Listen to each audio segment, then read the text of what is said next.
Welcome to I dream. దేశమంతా అయోధ్య వైపు చూస్తుంటే సైబర్ క్రిమినల్స్ కొత్త కాన్సెప్ట్ ఎంచుకున్నారు. భక్తుని ముసుగులో మంచి ఫొటోస్ పంపిస్తామంటూ లేదా అయోధ్యలో జరుగుతున్న కార్యక్రమాలు లైవ్ చేస్తామంటూ ఒక కొత్త లింక్ ని మీకు పంపిస్తారు. ఆ లింక్ ని కానీ ఓపెన్ చేస్తే మీ ఫోన్ హ్యాక్ అవ్వడం ఖచ్చితంగా అంటున్నారు హైదరాబాద్ సైబర్ క్రైమ్ పోలీసులు.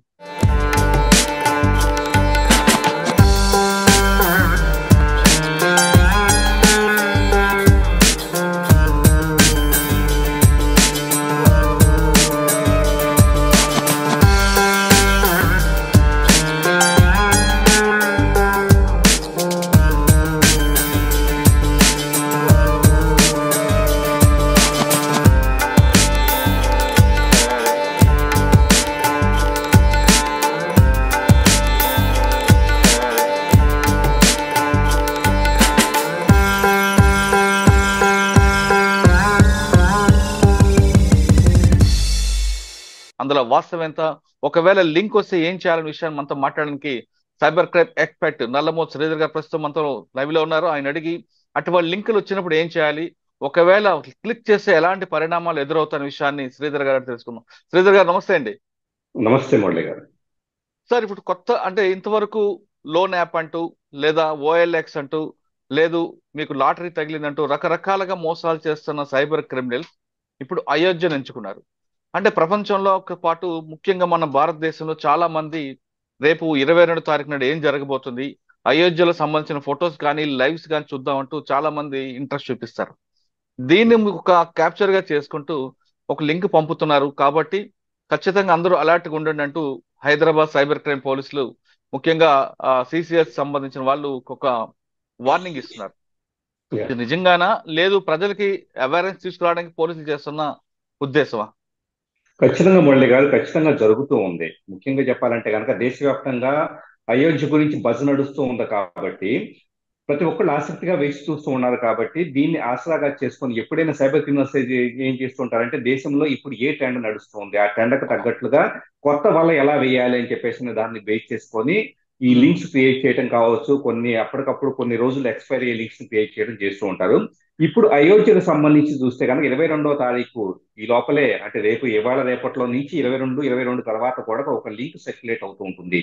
Number of people cyber criminals ఆ లింక్ ని సర్క్యులేట్ చేస్తూ దాన్ని ఎవరైనా డౌన్లోడ్ చేసుకొని క్లిక్ చేస్తే, జస్ట్ డౌన్లోడ్ కూడా కాదు, జస్ట్ క్లిక్ చేస్తే ఏమవుతుందంటే మీరు ఎప్పటికప్పుడు అయోధ్యలో జరుగుతున్న సంఘటనకు సంబంధించి లైవ్ చాలా హై క్వాలిటీ ఫొటోస్ వీడియోస్ చూడొచ్చు అని చెప్పేసి ఆ లింక్ వచ్చిన వెంటనే మనం టీవీలో చూస్తే మనకు సరిగా క్వాలిటీ ఉండదు కదా, లేకపోతే ఇంటర్నెట్ కూడా సరిగా క్వాలిటీ ఉండదు కదా, మనం లైవ్ గా జరిగేదని మనం చూస్తామన్న ఉద్దేశంతో చాలా మంది క్లిక్ చేస్తారు. క్లిక్ చేసిన తర్వాత రెండు ప్రమాదాలు కొంచెం ఉంటాయి మురళి గారు. ఒకటి, మీ ఫోన్ అప్పటికప్పుడు ఉన్న ఫలంగా హ్యాక్ అవ్వటం.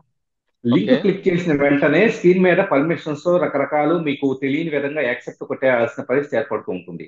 ఆ యాక్సెప్ట్ కూడా మీరు we want to watch live video అని చెప్పేసి అంటే కనుక ఎస్ అని కొట్టేసేస్తారు ఆటోమేటిక్ గా.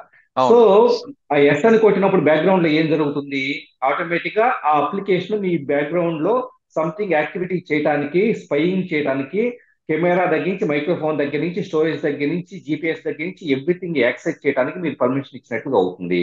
అంటే మన చేతిలో ఒక ఫోన్ ఉంటది అంతే. ఎగ్జాక్ట్లీ ఇన్స్ట్రుమెంట్ మన దగ్గర ఉంటది, కానీ లోపల అంతా వాడి దగ్గర ఉంటది.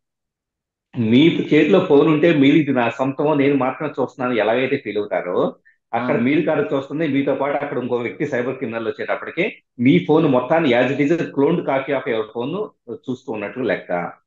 సో దీంతో మీ అప్లికేషన్స్ దగ్గర నుంచి, మీ చాట్ దగ్గర నుంచి, మీ కాల్ లాగ్స్ అన్ని కూడా, మీ ఫొటోస్ వీడియోస్ అన్ని కూడా సైబర్ క్రిమినల్ చేతిలో పడుతూ ఉంటాయి. ఇది ఒక ప్రమాదం. అయితే రెండో ప్రమాదం వచ్చేటప్పటికి మీ బ్యాంక్ అకౌంట్స్ గల్లంతు చేయటం. మీ గూగుల్ పే కానీ, ఫోన్ పే కానీ, యూపీఐ పిన్స్ వీటన్నిటిని కూడా చాలా మంది ఏం చేస్తుంటారంటే ఫోన్ లో డిఫరెంట్ ప్లేసెస్ స్టోర్ చేస్తూ ఉంటారు. సో ఆ టెక్స్ట్ ఫార్మాట్ లో ఉండే ఆ ఫైల్స్ మొత్తాన్ని క్యాప్చర్ చేసి గూగుల్ పేనో, ఫోన్ పేనో అకౌంట్ మొత్తాన్ని క్యాప్చర్ చేయటం. అలాగే కొన్ని పర్టికులర్ లింక్స్ జనరేట్ చేయబడుతున్నవి ఏంటంటే స్క్రీన్ మీద ఒక ఓవర్లే క్రియేట్ చేస్తాయి. మీ ఫోన్ యాజ్ ఇట్ ఈస్ గా ఉంటుంది. మీరు నెట్ బ్యాంకింగ్ ఎస్బీఐయో హెచ్డిఎఫ్సిని ఓపెన్ చేస్తారు. చేసిన తర్వాత యూజర్ నేమ్ పాస్వర్డ్ టైప్ చేసినప్పుడు మీరు టైప్ చేసే యూజర్ నేమ్ పాస్వర్డ్ బ్యాంక్ సర్వర్కి వెళ్లకుండా పైన ట్రాన్స్పరెంట్ గా ఓవర్లే ఉండే ఏదైతే ఉంటుందో ఆ ట్రాన్స్పరెంట్ విండోలో కూడా మీ యూజర్ నేమ్ పాస్వర్డ్ వెళ్ళిపోతుంది. అది హ్యాకర్ కి వెళ్ళిపోతూ ఉంటుంది, అతని కమాండ్ కంట్రోల్ సర్వర్ కి వెళ్ళిపోతూ ఉంటుంది. సో బ్యాంక్ అకౌంట్స్ గల్లంత అవుతాయి, మీ ఫోన్ హ్యాక్ అవుతుంది. At the um, same time ఇంకేదన్నా మీ Google, Facebook, Instagram user name passwords కూడా కాంప్రమైజ్ అయ్యే స్కోప్ అనేది ఎక్కువ ఉంటుంది. ఓకే. సార్ మీరు చెప్తున్న ఈ రెండు కాకుండా మన ఫోన్ లో కానీ లేదంటే మన ల్యాప్టాప్ లో ఉన్న కెమెరా కూడా ఆటోమేటిక్ ఓపెన్ అవుతుంది అంటారు, వాస్తవం అంటారా? 100%. అంటే వన్స్ ఒకసారి స్పైవేర్ ప్రోగ్రామ్ మీ ఫోన్ లోకి వచ్చిన తర్వాత మీ ఉమ్, ఫ్రంట్ కెమెరా కానీ మీరు ఫోన్ పట్టుకొని చూస్తూ ఉంటారు, ఏదో చదువుకుంటూ ఉంటారు, మీకు తెలియకుండా మీ ఫ్రంట్ కెమెరా ఎనేబుల్ అయిపోతుంది. మీ కెమెరా ద్వారా మీ ఫేస్ యాజ్ ఇట్ ఈస్ గా అవతల వ్యక్తికి రియల్ టైమ్ లో ట్రాన్స్మిట్ అవుతుంది. అతను ఫోటో తీయొచ్చు, వీడియో తీయొచ్చు. ఉమ్, అలాగే ఫ్రంట్ కెమెరా మాత్రమే కాదు, అతను బ్యాక్ కెమెరా అనే ఆప్షన్ అక్కడి నుంచి సెలెక్ట్ చేశాడు అనుకోండి, ఉమ్, అతను మీ ఫోన్ లోకి రావాల్సిన పనిలే, అక్కడ నుంచే మీ ఫోన్ లో ఏది యాక్టివేట్ చేయాలి, ఫ్రంట్ కెమెరానా బ్యాక్ కెమెరానా. బ్యాక్ కెమెరా యాక్టివేట్ చేస్తే మీ చుట్టూ పరిసరాలన్నీ కనపడతాయి అతనికి. ప్లస్ అచ్చా. మీరు ఒక దగ్గర కూర్చొని ఫ్రెండ్స్ తో మాట్లాడుతూ ఉన్నారు, మాట్లాడుతూ ఉంటే ఉమ్, రేపు గోవా వెళ్దామని ఇంకోటి ఏదో మాట్లాడుతూ ఉంటే యాజ్ ఇట్ ఈజ్ మీరు కాన్వర్జేషన్ మొత్తం కూడా అతను మైక్రోఫోన్ ఎనేబుల్ చేస్తే రికార్డ్ అనే బటన్ ప్రెస్ చేస్తే కనుక మీకు తెలియకుండా మీరు మాట్లాడుకునేదంతా, ఆ గదిలో మాట్లాడుకునేదంతా కూడా అతను ఆడియో రూపంలో వెళ్ళిపోతూ ఉంటుంది. So okay. Photos, videos, microphone మీరు ఈ క్షణంలో అప్రాక్సిమేట్ గా 50 మీటర్స్ పరిధిలో ఎక్కడున్నారో మీ లైవ్ లొకేషన్ ఎవ్రీథింగ్ హ్యాకర్ కంట్రోల్లోకి వెళ్తాయి. అంటే మీరు రాముడి గురించి అని చెప్పేసి లైవ్ చూద్దామని ఉత్సాహంతో మీరు క్లిక్ చేసే లింక్ కాస్త మన మెడకే చుట్టుకునే అవకాశం అనేది ఉంటుంది. ఓకే. సార్ కొంతమంది ఫోన్ మాట్లాడుతూ లేదా ఫోన్ పక్కన పెట్టి, అంటే అమ్మాయిలు కానీ కొంతమంది అబ్బాయిలు కానీ ఎవరైనా బట్టలు చేంజ్ చేసుకోవడం అంటే ఆటోమేటిక్ ఫోన్ ఆన్ అవుతుందా? అంటే ఇవన్నీ 100% వీడియోస్ ఆన్ అన్ని కూడా వస్తాయా? ఇప్పుడు మీకు ఫోన్ ఆన్ అవుతుందా అనే దాంట్లో ఫోన్ యాజ్ ఇట్ ఈస్ గా ఉంటుంది. ఒకవేళ స్క్రీన్ ఆఫ్ చేసి ఫోన్ పక్కన పెట్టారనుకోండి, ఉమ్, నేనే సైబర్ క్రిమినల్, నేనే హ్యాకర్ అనుకుంటే మీ ఫోన్ పక్కన పెట్టున్నా, ఎవరైతే టార్గెట్ పర్సన్ ఫోన్ పక్కన పెట్టున్నా కానీ ఉమ్, స్క్రీన్ ఆఫ్ అయి ఉన్నా కూడా వాళ్ళ ఫ్రంట్ బ్యాక్ కెమెరా నేను యాక్టివేట్ చేయగలుగుతాను. అచ్చా. సో యాజ్ ఇట్ ఈస్ వాళ్ళకి ఏంటంటే ఏ అనుమానం రాదు, ఇదేదో రికార్డ్ అవుతుంది కానీ ఏదో సంథింగ్ జరుగుతున్నా అని ఏమాత్రం అనుమానం రాదు. కంటెంట్ మొత్తం కూడా రిమోట్ గా వేరే వాళ్ళకి వెళ్ళిపోతూ ఉంటుంది. అందుకనే ఫోన్ ఆన్ అయితే ఒకవేళ నిజంగా అలాంటిది ఏదైనా ఉంటే ఫోన్ ఆన్ అవుతుంది కదా అని చెప్పేసి అని మనం మరింత ఆ, పెద్ద వరి అవ్వాల్సిన పని లేదు అని చెప్పేసి అనుకోవాల్సిన పని లేదు. ఖచ్చితంగా ఒక్కసారి ఇలాంటి స్పైవేర్ అప్లికేషన్ ఫోన్ లోకి వస్తే ఉమ్, 100% ఫోన్ స్క్రీన్ ఆఫ్ అయినా, ఆన్ అయి ఉన్నా, మీరు ఫింగర్ ప్రింట్ లేకపోతే పాస్వర్డ్ ఎన్ని సెట్ చేసుకొని ఉన్నా ఖచ్చితంగా కూడా మీ కంటెంట్ అంతా అవతల వ్యక్తి నోటీస్కి వెళ్తుంది. మీ పరిసరాలు కానీ, మీ ఆడియో కానీ, వీడియో కానీ, ఫొటోస్ కానీ యాజ్ ఇట్ ఈజ్ రిమోట్ వ్యక్తి క్యాప్చర్ చేయగలుగుతాడు. ఓకే. సార్ అది జరుగుతుందన్న విషయం మనం ఎలా తెలుసుకోవాలి? ఏ మాత్రం అనుమానం రాదు. గతంలో వచ్చేటప్పుడు మురళి గారు, గతంలో చాలా తక్కువ, ఒక 6 GB ర్యామ్, 8 GB ర్యామ్ ఉండే ఫోన్లు ఉండేవి. అప్పట్లో ఫోన్ కొద్దిగా స్లో అయ్యేది. స్లో అయితే అవును. మనకి ఆహా, ఇదేదో సంథింగ్ స్లో అవుతుంది కాబట్టి లోపల ఏదైనా వైరస్, స్పైవేర్ ప్రోగ్రామ్ ఉందని కొద్దిగా ఏమాత్రం అనుమానం వచ్చేది. ఇవాళ కరెక్ట్. మనం వాడుతున్న ఫోన్లన్నీ కూడా 12 GB కనీసం ర్యామ్ ఉంటున్నాయి. 12 GB ర్యామ్ ఉన్న ఫోన్స్ లో ఒకవేళ స్పైవేర్ ప్రోగ్రామ్ బ్యాక్గ్రౌండ్ లో రన్ అవుతుందంటే దాని మెమరీ ఫుట్ ప్రింట్ వచ్చేటప్పటికి మహా అయితే 1 MB 2 MB ఉంటుంది. అవును. సో మహా అయితే ఒక గొప్పది అనుకుంటే 1 GB తీసుకోండి, 1 GB మెమరీని ఆక్యుపై చేస్తుంది అనుకోండి. 12 GB ర్యామ్ లో 1 GB ఉమ్, అది ఆక్యుపై చేసినా కూడా మీకు ఫోన్స్ లో అవడం లాంటిది ఏది ఉండదు. ఓకే. ప్లస్ ఎలాంటి అడ్వర్టైజ్మెంట్లు కానీ ఏమి చూపించదు, బ్యాక్గ్రౌండ్ రన్ అవుతుంది తప్పించి ఏమి చూపించదు. ఓకే. సార్ అసలు ఈ ప్రాబ్లం రాకుండా ఉండాలంటే ఏం చేయాలి? లింకులు క్లిక్ చేయకపోవటమే. ఏదో అత్యాశ పడేసి సంథింగ్ మనం టీవీలో చూసేదానికన్నా కానీ లేదా ఇంటర్నెట్ లో చూసేదానికన్నా కానీ ఈ లింక్ ను క్లిక్ చేసేది కాస్త ఎక్కువ మనం లైవ్ గా చూడొచ్చు, రియల్ టైమ్ లో. ఇక్కడ వీళ్ళు ఏం చేస్తూ ఉంటారంటే, ఉమ్, మేము అక్కడ నుంచి గర్భగుడి దగ్గర నుంచి ఫోటోలు తీస్తున్నాము, అక్కడ రియల్ టైం లైవ్ చూడాలంటే కనుక, అక్కడ ప్రతిష్ట జరుగుతుంది మీరు చూడాలంటే కనుక అని చెప్పేసి అని మనిషిని ఏమార్చేలాగా, సో వీటిని ప్రత్యేకంగా అక్కడ నియమించబడిన వ్యక్తులు క్యాప్చర్ చేస్తున్నారని చెప్పేసి ఇలా భ్రమంత చేస్తారు. సో దానికి పడిపోవద్దు. ఈ రోజు టీవీ ఛానల్స్ లేకపోతే కనుక మీడియానో చూపించినంత లైవ్ గా ఇంకా ఏది చూపించలేదు. ఈ లింకులు క్లిక్ చేయడం కాదు. నిజంగా చూడాలనుకుంటే ఏదైనా అఫీషియల్ వెబ్సైట్లకు వెళ్ళేసి, ఛానల్సే కావచ్చు లేకపోతే ఇలా డిఫరెంట్ డిఫరెంట్ అఫీషియల్ వెబ్సైట్లకు వెళ్ళేసి చూడాలి తప్పించి ఉమ్, ఇలాగ సర్క్యులేట్ అయ్యే లింకుల్ని గమనించాలి. అలాగే హెచ్టిటిపిఎస్ ఉన్నాయా, హెచ్టిటిపి ఉన్నాయా కూడా మనం గమనించాలి. హెచ్టిటిపి ఉంటే కనుక చాలా ప్రమాదకరమైంది. ప్లస్ అది వైరల్ గా ఫార్వర్డెడ్ మెనీ టైమ్స్ అని ఉంటే కనుక ఖచ్చితంగా అది స్కామ్ అన్న విషయం కూడా మనం గమనించాలి. ఓకే. ఫార్వర్డెడ్ మెనీ టైమ్స్ అనేది ఎట్టి పరిస్థితుల్లో నమ్మొద్దు. ఓకే. సార్ లైవ్ విషయం పక్కన పెడితే ఇంకా అయోధ్యకు సంబంధించిన లడ్డూలు పంపిణీ ఉంది. రాముడు వారు లడ్డు పంపిస్తామంటే కొంతమంది మెసేజ్ పంపిస్తున్నారు, కొంతమంది దానికి కావాలంటే మీరు ఆర్డర్ ఇచ్చుకుంటుంటే అమెజాన్ కానీ పంపిస్తున్నారు. అది నమ్మచ్చు అంటారా? సార్ ఇక్కడ కరోనా టైంలో ప్రధానమంత్రి మోడీ విద్యార్థులందరికీ ల్యాప్టాప్ ఫ్రీగా ఇస్తున్నాడంటే ఆ లింక్ క్లిక్ చేసి లక్షలాది మంది వాళ్ళ డీటెయిల్స్ అంతా ఎంటర్ చేసిన సందర్భాలు ఉన్నాయి. అంటే లడ్డు ఫ్రీగా వస్తుందో లేకపోతే ఇంకొకటి సంథింగ్ వాళ్ళు ఏదో గిఫ్ట్ పంపిస్తూ ఉన్నారో దేశవ్యాప్తంగా మనం క్లెయిమ్ చేసుకోవచ్చు అని చెప్పేసి అది మనం క్లిక్ చేస్తే పర్సనల్ డేటా థెఫ్ట్ అవుతుంది. ప్లస్ కొన్ని సందర్భాల్లో మీరు జీరో పేమెంట్ చేయండి, ఏం పేమెంట్ చేయదు, కానీ మీ క్రెడిట్ కార్డ్ నెంబర్ ఇవ్వండి అని చెప్పేసి కొన్ని లింక్ లో ఉంటుంది. So credit card number, expiry date, CVV enter చేస్తారు.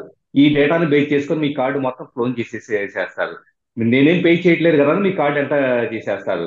సో లడ్డూలో ఇంకొకటో లేకపోతే అంటే కనుక కొంతమంది లడ్డు అంటున్నారు, కొంతమంది రాములు రక్షేంద్ర పంపిస్తామంటూ ఇటువంటి ప్రకటనలు అంటారు, వస్తున్నాయి. రాముల వారి ప్రతిమ పంపిస్తామని చెప్పేసి అంటారు. అవును. సో ఇలాగా రకరకాలు ఏదైతే నమ్మదగిందిగా ఉంటుందో ఆటోమేటిక్ గా దాన్ని అంతా కూడా ఈ లింకులు వస్తూ ఉంటాయి. ఎవరో కూడా అంత భారీ మొత్తంలో డబ్బులు ఇన్వెస్ట్ చేసి దేశవ్యాప్తంగా కోట్ల మందికి ఎవరు పంపిస్తారు చెప్పండి? అవును. నిజంగా అలాంటి పంపించేది ఏదైనా ఉంటే ప్రభుత్వమే పంపించింది. ఉదాహరణకి ప్రభుత్వం దానికి సంబంధించి పేపర్లోనో లేకపోతే ఇలా అఫీషియల్ గా అనౌన్స్ చేస్తుంది. సో ఎవరు పంపిస్తున్నారు అన్నది వ్యాలిడిటీ లేకుండా, వ్యాలిడేషన్ లేకుండా సింపుల్ గా ఏదో సంథింగ్ లింక్ వచ్చింది, మనం ఎందుకులే మన డీటెయిల్స్ ఎంటర్ చేస్తే వచ్చేసేస్తే కదా అనుకుంటే కనుక whatever the details you are entering into the website, automatically ఆ డీటెయిల్స్ ని బేస్ చేసుకుని మీ ప్రొఫైలింగ్ చేసే స్కోప్ అనేది ఉంటుంది. సో ఎట్టి పరిస్థితి అలాంటి వాటిని నమ్మొద్దు. అంటే రాముల వారు సంబంధించింది మెసేజ్ వస్తే ఖచ్చితంగా అది ప్రాపర్ వెబ్సైట్ కానీ లేదా అంతగా వీలైతే టీవీలో కానీ ఇంకా టైం ఉంటే స్వయంగా వెళ్ళడం అనేది ఉత్తమం అంటారు మీరు. 100%. ఇప్పుడు రాముల వారు అనేది ఒక వైబ్రేషన్ అనుకుంటే, అవును. రాముల వారి పట్ల మీకు అంత భక్తి ఉంటే గనక, అందరికీ భక్తి ఉంది కాబట్టి భక్తి ఉంది, దాన్ని యాజ్ ఇట్ ఈజ్ ఆ భక్తిని సపరేట్ గా చూడాలి, సైబర్ క్రైమ్ ని సపరేట్ గా చూడాలి. సైబర్ నేరాలు జరుగుతున్నాయి కాబట్టి భక్తి అనేది ఒక ఎమోషన్ ని క్యాప్చర్ చేసి ఆ ఎమోషన్ ని ఒక బలహీనతగా చేసి చాలా మంది సైబర్ నేరస్తులు పొంచి ఉన్నారు. సో ఆ ఎమోషన్ ని క్యాప్చర్ చేసే వాళ్ళకి దూరంగా ఉండాలంటే లింక్లు క్లిక్ చేయొద్దు. అలాగే ఫ్రీ గిఫ్ట్లు వస్తున్నాయి లేదా అది ఇస్తారంటే వాటి జోలికి వెళ్ళొద్దు. అట్ ద సేమ్ టైం వచ్చేటప్పుడు ఎవరైనా కాల్ చేసి, కొన్ని సందర్భాల్లో కాల్ చేసి మాట్లాడే స్కాములు కూడా కొన్ని ఉన్నాయి. సో ఈ డేటా బేస్డ్ గా వచ్చేటప్పుడు కాల్ చేసి మీరు అర్జెంట్ గా మీ డీటెయిల్స్ చెప్పండి, మీకు రాముల వారి దగ్గర నుంచి ఒక మంచి గిఫ్ట్ వస్తుంది అనగానే ఫోన్లు కూడా చెప్పే సందర్భాలు ఉన్నాయి. గత 2-3 రోజులు ఇవి జరుగుతున్నాయి. సో ఫోన్ ద్వారా రెస్పాండ్ కావద్దు. సింపుల్ గా ఉన్న భక్తిని ఇంట్లో పూజ గదిలో పూజ చేసుకోవడానికి, టీవీలో మనకు ఉన్న లైవ్ చూస్తానికి తప్పించేసి సో మరింత ట్రాప్ల పట్టడానికి అయితే ఉపయోగించొద్దు. ఓకే. రాముడి పట్ల ఉన్న మీ భక్తి సైబర్ క్రిమినల్స్ పాట వరంగా మారుతుందంటున్నారు శ్రీధర్ గారు.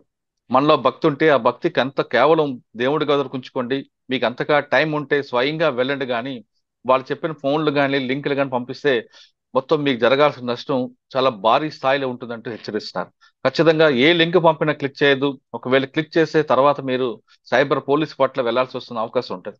సైబర్ పోలీసుల దగ్గరికి వెళ్లకుండా ఏం జరగకుండా ఉండాలంటే ఖచ్చితంగా మీరు ఏ లింకులు చూడకుండా స్వయంగా రాముల వారిని చూడండి, అయోధ్య వెళ్ళండి, లేదా ప్రాపర్ గా ఉన్న ఛానల్స్ చూసి ఉండండి తప్ప ఖచ్చితంగా వచ్చే లింకులు మాత్రం మీరు దయచేసి క్లిక్ చేయదు. ఇది హైదరాబాద్ పోలీసు వారి హెచ్చరిక. మరో అంశాలు మళ్ళీ కలుద్దాం. అంతవరకు నమస్తే. థ్యాంక్ యూ శ్రీధర్ గారు.